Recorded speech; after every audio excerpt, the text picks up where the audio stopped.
Au nom de tous les élèves ingénieurs de l'École nationale des ingénieurs de Sousse, au nom de tous les collègues et enseignants, au nom de tout le staff administratif et employé de l'École nationale des ingénieurs de Sousse, j'ai le plaisir de souhaiter la bienvenue à tous nos chers invités. Monsieur le directeur général des études technologiques, M. Manaf Afar, Monsieur le président de l'Université de Sousse, M. Faisal Mansouri, Monsieur le président de l'Université de Monastir, malheureusement il n'est pas encore arrivé, Monsieur le doyen de la faculté de Monastir, on attend son arrivée également, Monsieur le directeur de la Technopole, M. Hichem Turki, Monsieur le directeur général de la société Stunas, M. Moaz Driss, soyez les bienvenus, vous nous honorez par votre présence. Ce n'est pas par hasard que M. Moaz Driss est là. C'est un exemple que je voudrais souligner. C'est un exemple qu'on aimerait bien concrétiser avec d'autres applications de ce genre. C'est l'industrie au cœur de l'ENISO, au cœur de l'université. L'industrie au cœur de l'université, ça voudrait dire qu'il y a un rapprochement, il y a une convergence entre l'école et les écoles et le milieu industriel. Nous sommes réunis justement aujourd'hui pour qu'ensemble, industriels et universitaires, on s'interroge sur notre projet de partenariat au regard de nos besoins et de nos objectifs communs. On s'interroge sur la qualité de cette relation qui se veut être sur mesure et évolutive pour poursuivre un but commun et des objectifs compatibles. Une relation où chaque partenaire peut trouver son compte, ouvrir de nouvelles opportunités aux personnes et entreprises tout en adoptant la formation et l'orientation académique à un besoin de plus en plus exigeant. Vous le savez, nos chers invités, le tissu industriel du pays représente le cœur du monde économique. Il est tout aussi admis que les cultures universitaires sont au centre de l'internationalisation.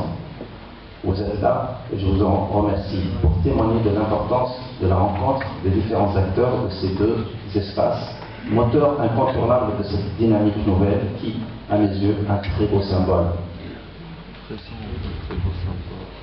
C'est un très beau symbole,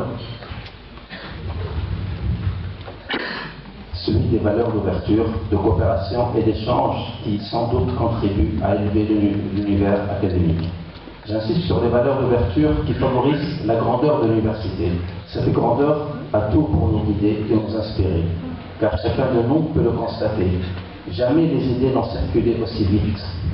Jamais les enseignants-chercheurs n'ont été aussi créatifs, aussi ambitieux et volontaires. Je m'adresse là à tous les enseignants de l'École nationale d'ingénieurs de Sousse.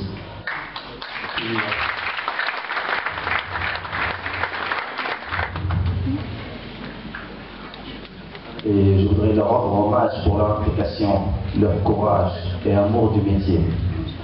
Jamais les étudiants n'ont été aussi engagés, nombreux à prendre des initiatives, à vouloir évoluer, prendre de l'avance, à vouloir imaginer comment mobiliser les richesses dont ils ont la conscience. Je m'adresse là également à tous les ingénieurs de l'École nationale d'ingénieurs, tous les membres de clubs, associations et les autres. Je leur tire ma révérence pour tous les efforts qu'ils déploient, l'assiduité dont ils font preuve, l'implication, l'intelligence et les degrés de maturité qu'ils ne cessent d'afficher. Le message a bien été entendu quand j'avais parlé ma première allocution à l'occasion de la semaine d'intégration en parlant des apprentissages institutionnels, intellectuels et socioculturels. J'avais précisé que l'école devait être un lieu où l'élève ingénieur, en tant qu'apprenti citoyen, forge son avenir, s'ouvre à la société et s'épanouit de sa présence.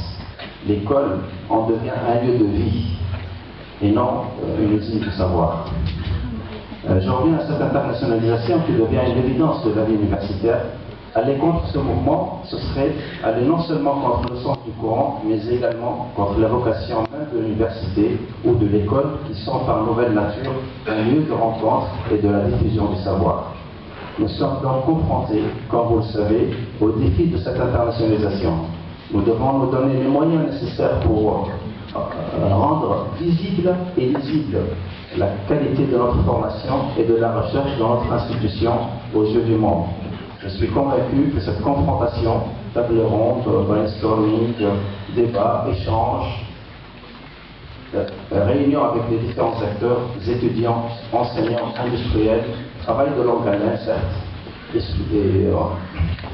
et un suivi sans relâche contribuera à renforcer ses valeurs, les valeurs de notre université, pour qu'elle accède à sa place dans l'orbite de ce monde en mouvement sans cesse. Le pari est lancé, le pari sur notre principale richesse, qui est la jeunesse d'aujourd'hui. C'est vous, chers ingénieurs, chers élèves ingénieurs, qui devez être les plus armés, armés en discipline, en compétences scientifiques, armés de valeurs, de culture universitaire, pour occuper la place qui vous revient des emplois qui doivent se créer dans notre économie.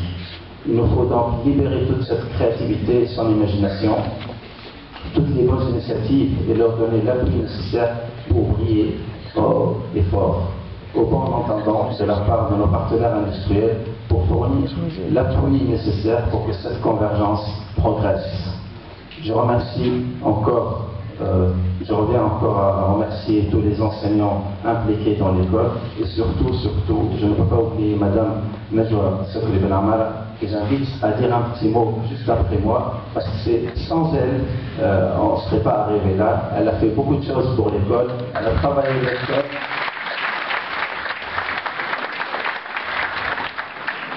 Elle a travaillé avec beaucoup de cœur, et c'est ça qui est important. Madame Ben Amara, je vous en prie, un petit mot.